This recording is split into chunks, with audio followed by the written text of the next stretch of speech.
শত চেষ্টা করেও ফ্রান্সকে আটকাতে পারল না লাতিন পরাশক্তি প্যারাগুয়ে। এমবাপ্পে দেমবেলেদের একের পর এক ট্যাকল কিংবা অযথাই ঝামেলা পাকিয়েও কোনো সুবিধা করতে পারল না লাতিনের এই দলটা। 90 মিনিটের লড়াইয়ে ম্যাচ নিজেদের করে নিল ফরাসিরা। একই সাথে এমবাপ্পেও বুঝিয়ে দিলেন বিশ্বকাপে কেন তিনি সেরাদের সেরা। টানটান উত্তেজনার লড়াইয়ে ফ্রান্সের জয় নিয়ে বাকিটা জানবো প্রতিবেদনে। মাঠের লড়াইয়ে দু দলের উত্তাপের সামনে ফিকে লাগছিল ফিলাডেলফিয়ার তীব্র গরমও। প্যারাগুয়ের রক্ষণ ডিঙিয়ে গোল করাটাই যেন কঠিন হয়ে গিয়েছিল ফ্রান্সের জন্য। প্রথমার্ধে একের পর এক সুযোগ তৈরি করেও গোলের দেখা পায়নি ফ্রান্স। দ্বিতীয়ার্ধেও সুযোগ এসেছে অনেক, তবে কিছুতেই যেন সুবিধা করতে পারছিল না দিদিয়ের দেশমের দল। তবে বক্সের মধ্যে ফাউল করে বসে ফ্রান্সকে সুযোগটা করে দেয় প্যারাগুয়েই, আর সেই সুযোগে পেনাল্টি পেয়ে গোল করেন কিলিয়ান এমবাপ্পে। ফলে শ্বাসরুদ্ধকর এক লড়াইয়ে জয়ের হাসি নিয়েই মাঠ ছাড়ে ফ্রান্স। ম্যাচের প্রথম থেকেই আক্রমণ শোনাতে থাকে ফ্রান্স।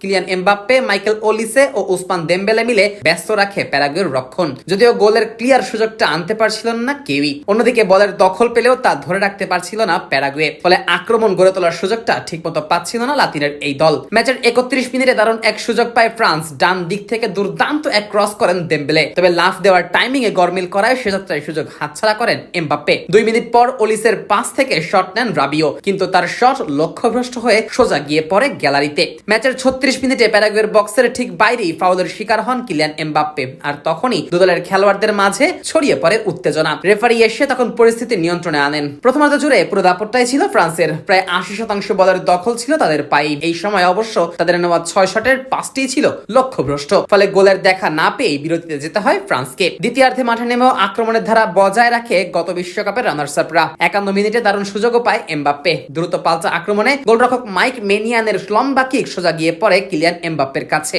সেই বল নিয়ে তিনি গোল মুখে ছুটলেও ঠিকভাবে নিয়ন্ত্রণ করতে পারেননি, আর এই সুযোগে বল ক্লিয়ার করে দেন প্যারাগুয়ের এক ডিফেন্ডার। 64 মিনিটে বক্সের বাইরে আবারও শট নেন এমবাপ্পে, তবে তার শটও হয় লক্ষ্যভ্রষ্ট। পুরো ম্যাচ জুড়ে সুযোগ পেলেও এভাবেই নষ্ট করতে থাকে ফ্রান্স।